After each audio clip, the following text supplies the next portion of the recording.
So allegedly, Tyler James Robinson and Nick Shirley are half cousins, and Candace Owens is reading blank pieces of paper to her audience. It just doesn't stop. Let's get into it. Nikki in the building, baby. Nikki in the building, baby. In Cahoots podcast. Yeah. I keep God first, that's real. True crime on the table, facts on steel. If that's sagacious, I chase that trail. If the story don't add up, I set it straight, no fail. I spot fake tears, I spot lies. Sketchy little moves, I see through the disguise. I'm fair, I'm funny, I bring that light. I call you out, then I'll still be polite. What's up, everybody, and welcome to another episode of In Cahoots Podcast. My name is Nikki. Don't forget to hit that hype button, subscribe, like, comment, and share. And don't forget to click the join button to become a member. Now, we're going to start off with this little rumor that apparently Tyler Robinson and Nick Shirley are cousins.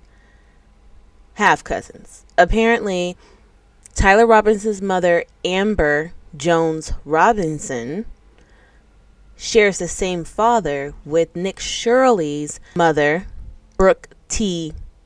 Jones Shirley. I don't know, people. I don't know. Let me show you. Shout out to D. Anderson on X. He's the one to put this out. He says, Nick Shirley is a half cousin of Tyler James Robinson. They share the same grandfather, Jeffrey Jones of Cedar City. Nick's mom is Brooke T. Jones. Now, people are already latching on to this theory. The comment section is quite interesting. Even Allie Top Files said, what? But down here, it says, so Amber and Brooke share the same dad, right? Jeff Jones. D. Anderson says, that's what I'm finding. Every single reference points to it. Someone then decided to ask Grok. It says, yes, it checks out. Nick Shirley and Tyler James Robinson, the suspect in the Charlie Kirk assassination, are half cousins. The connection, shared grandfather, Jeffrey Jones of Cedar City, Utah. Nick Shirley's mom, Brooke T. Jones. Tyler Robinson's mom, Amber Jones Robinson. Brooke and Amber are half sisters, same father, different mothers, which makes their sons half first cousins.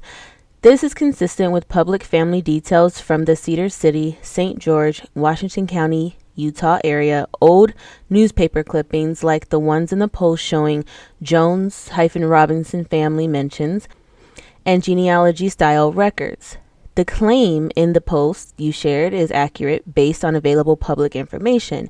It's a small world detail that's blowing up online today, especially since Nick appeared on the Charlie Kirk show same day as the incident. Baby. Now, I'm not going to say that this is factual. I'm going to say allegedly, because you just never know in this internet world. We all know that. But can you imagine that the person that allegedly unalived or had something to do with the unaliving of Charlie Kirk, his cousin, at this very same time, same day, same time, all that, was doing a live stream with Andrew Fairytale Flight Kolvet, allegedly? That would be sick if this was true. I'm going to go ahead and hope it's not true. I am going to look more into it, though. So, allegedly. But that is scandalous. No wonder Mikey McCoy said to look more into Andrew. Because what? At this point, where's Amber Robinson?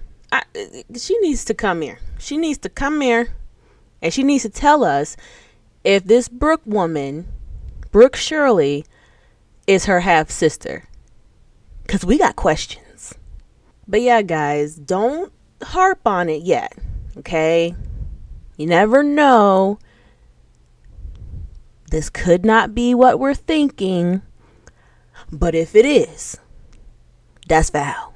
That is foul. I mean, this is just some all in the family stuff. You got Erika Pinocchio Kirk and Tyler Boyer could allegedly be related through family ties and in-laws and grandmothers or whatever the case may be. Then you have Terrell Farnsworth, his uncle being the one to basically give Lori Franzway the push for her EMP business or whatever the case may be in 2014. All of this is just crazy. You see, it's right here. Arizona House of Representatives, 51st Legislature, second regular session, Committee on Public Safety, Military, and Regulatory Affairs. And if you scroll down just a little bit, this is ridiculous, y'all. You got it right here. It's highlighted. Senator David Farnsworth, sponsor, said he became concerned about a potential for an EMP event a short time ago and has gotten support from Congressman Trent Franks, who has a bill in Congress, as well as former Senator John Kyle. He introduced Larry Ginta, Chuck Lee, and Lori Franzway, CEO of G-Tech Industries. A PowerPoint presentation was given on EMP, a sudden burst of electromagnetic energy that destroys anything electric instantaneously and can come from nature or when a nuclear weapon is detonated. The consequences of an EMP include fire, electric shock, damage to equipment, and collapse of electric grids. Some scientists fear that EMP will cripple our high-tech way of life. Wow, it's just crazy. That's Terrell's uncle. And now this D. Anderson is trying to tell us that Nick Shirley, the same man having a whole conversation while Charlie Kirk is being unalived, is literally half first cousins with the alleged shooter. This is something else. Like I said, I'm just gonna watch, see what happens. But of course, everything I'm saying is alleged, because we just don't know, right? We just don't know. Anyway, on to Candace Owens. The I Hate Candace committee is, of course, pointing out the email that she read on her live was a blank piece of paper. It wasn't a real email. There was nothing on the paper. Just take a look at this. That is absolutely incredible.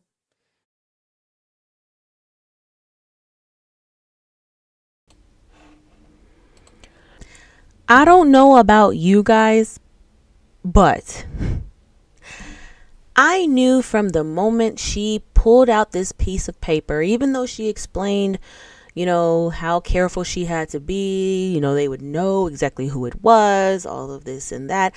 I knew from the moment she started reading from that piece of paper that people online were going to say, this is fake, she's lying. Of course, she can't show us. Trust me, bro. We all knew it was coming. But I don't know about you, but I can clearly see through that paper. No, I'm not saying I have x-ray vision, but there's a lot of lighting in Candace's studio. Therefore, you can see through the paper. Just take a look. If you look at the piece of paper on her video, you can clearly see right here, she's obviously reading something. that it's not a blank piece of paper, folks. It's not a blank piece of paper. You can see through it. There's a lot of lighting going on in that room. But hey, what can you tell them? Now let's move on to this Erika Kirk, Justin Strife, order 60 million books the day Charlie passes away because this is going to be good for our pockets. Let's move on to that. Take a look at this. Fascinating in all the wrong ways is that we learned that on the day that Charlie died, Justin Strife made another phone call. He allegedly called a former U.S. Army interrogator turned book printer. And that's what Justin had on his mind. He wanted to take care of ordering a boatload more of Charlie's upcoming book. Let's get that to the printer. Let's plan on ordering another tens of thousands more of Stop in the Name of God. That's the book that Erika would then go on tour and promote.